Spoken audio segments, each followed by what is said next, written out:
గత జన్మలో చేసిన పాపాలు ఈ జన్మలో శిక్షలు అనుభవిస్తాము, ఈ జన్మలో చేసేవి వచ్చే జన్మలో అనుభవిస్తాము అంటే ఏంటో అనుకున్నాను గురువుగారు.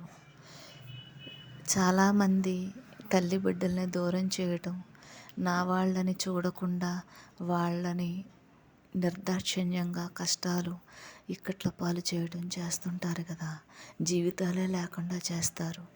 అలాంటి వాళ్ళకి పుట్టిన పిల్లల్ని ఎత్తుకుపోతారు, తీసుకెళ్ళిపోతారు. అది విన్నవాళ్ళు చూసిన వాళ్ళు ఇంత ఘోరమా, అన్యాయమా అని బాధపడతారు. చేతనైతే సాయం చేయాలి తప్ప చూసి ఊరుకుని అయ్యో పాపం అమ్మో అమ్మో అని లబో దిబోమని గుండెలు బాదుకోవడం దీనికి అంటారు. నిజంగా తలరాత ఇంత దారుణంగా ఉంటుందా? మనము తెల్లారి లేసిన మొదలు రాత్రి పడుకునే వరకు ఎవ్వరిని బాధ పెట్టకుండా కష్టపెట్టకుండా జీవించడానికి ఇష్టపడం కదా.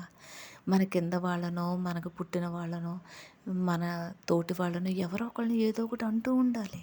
సుఖంగా ప్రశాంతంగా జీవించలేరు. అలాగని బయట చూస్తే అమ్మో ఎంత ఘోరాలో అంటారు. అందరూ అలాగే ఉన్నారు, నేను అలాగే ఉన్నాను, తప్పేంటి అంటారు.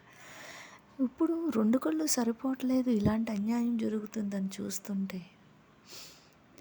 నిజంగా చేసిన పాపాలకి తలరాతికి వాళ్ళు కర్మ అనుభవిస్తున్నారంటే అలా అన్నందుకు కూడా శిక్ష ఉంటుంది. మళ్ళీ నువ్వు అలా అన్నావు కదా, నువ్వు కూడా అనుభవించు అని.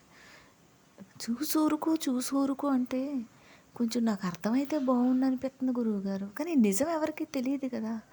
ఏ జన్మలో ఏ పాపం చేశానో ఇంత కష్టం వచ్చింది, ఇంత బాధ వచ్చింది, ఏం చేశారో, ఎంత చేసుకున్నారో సాగదీస్తుంటారు నా అంత పొడుగు 10 అడుగులు 5 అడుగులు. గురువుగారు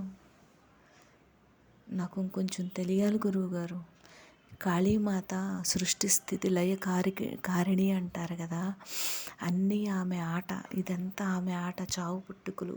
ఆ పదానికి అర్థం తెలుసుకోవాలని ఉంది. అదొక్కటే మిగిలిపోయింది నాకు. మీరు నాకు తెలియజేయండి గురూజీ. ఓం శ్రీ గురు రమణ.